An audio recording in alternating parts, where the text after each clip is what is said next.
I want to share a tip with you for how you can load your quilt straight and square to the frame, so that if you're working with digital pantographs on your computerized long arm quilting machine, or if you're following paper pantographs in the back of your long arm, you'll be able to get nice, even and straight rows across the top that don't look like they're drifting on your quilt when you're quilting.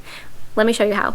When you're loading your battings, you want to make sure that you load them with pimples down, dimples up.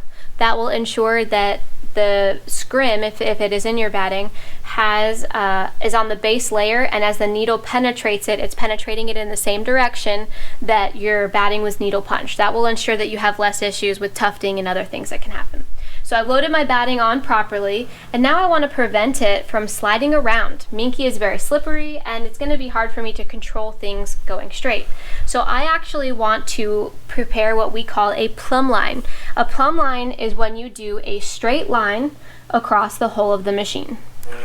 So I'm going to go ahead and pull up my bobbin thread, and I change colors from purple to green, so we're just going to pull that through. Disregard that. Okay, I'm going to pull up my bobbin thread, and I'm going to go ahead and start my stitches. Okay, I'm going to engage my channel lock. Now on my APQS Millie, top of the line machine, I have electronic channel locks. So with the push of the button at the front of my machine, I am now engaged, and my machine is not going to move forward and back. It will only move side to side. Okay, I'm going to keep the stitch regulator on. I'm going to hit green to engage the motor, and I'm going to stitch a straight line all the way across.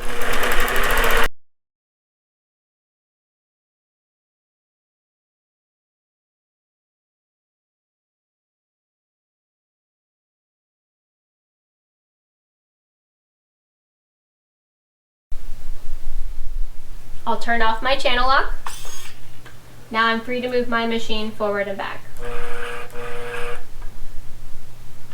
You can see the plumb line that I've stitched all the way across. Now, I had to rip my first one out because I forgot how little backing extra that I have. So that's why that looks a little bit bumpy. But the next thing that I'll do is kind of go through and just give a gentle tug. This is an 80-20 batting, so I know that it's going to be okay to give it a little bit of a tug and nothing's going to stretch. And that's going to help me just keep everything nice and flat, especially the top towards the edges. If you're wondering why my batting is so small, I did a separate video on joining battings on my Bold Notion Quilting YouTube channel so that I could use scraps to get my Christmas quilt finished. So the next thing I'm going to do, I want to load my quilt nice and straight. I've created that straight line with my channel lock. Now mine is electronic on my machine. If you have any other model of APQS machine, we are APQS dealers. If you have any other model of APQS machine, you have a channel lock on the back that you can spin and tighten down. It's a rubber stopper, and it holds your machine very nicely. You can only do horizontal locking, so you can do horizontal straight line stitching on any other APQS machine that isn't Millie. Now if you have any other brand of machine, I know a lot of them can have channel locks, and sometimes there's makeshift ones where you can use little rubber clips and rings, anything that's going to prevent your machine from moving forward and back so that it will be locked in the channel left to right. So what that does is it creates a nice straight line so that my quilt top, the top edge, is now nice and straight and in line with the frame of my quilting machine. So as I set up my digital pantograph, or if I'm doing a paper pantograph on the back, that is now going to be nice and in line with my top. So I'm going to get a nice straight design. So I found my middle, I matched it up with my middle. I'm just going to fold this over.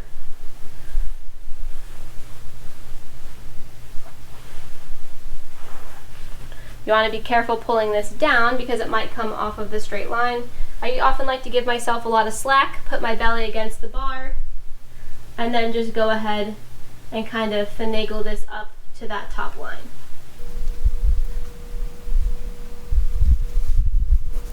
All right. Plumb lines are a great way to ensure that you can get your quilt top loaded nice and straight, at least on one edge. Now this is incredibly helpful for, again, getting really straight pantograph and edge-to-edge designs in there, but keep in mind fabric is stretchy, it moves. So just because one edge of my quilt is nice and straight on there doesn't necessarily mean that your quilt is 100% straight. For instance, if my quilt had an extra 1.5 inches on this side, the bottom edge might end up a little bit crooked as I get to the bottom. But the goal is to have something to line up to so that you get more even and consistent results, minimizing those boo-boos that you can see along the way. This can also help you to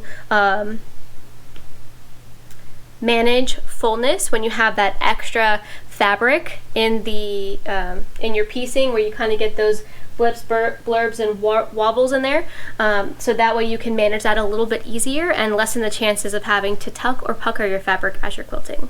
If this tip was helpful, please give it a like and a share.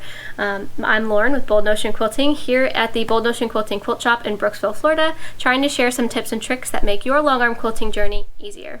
Take care and happy quilting, y'all. Bye!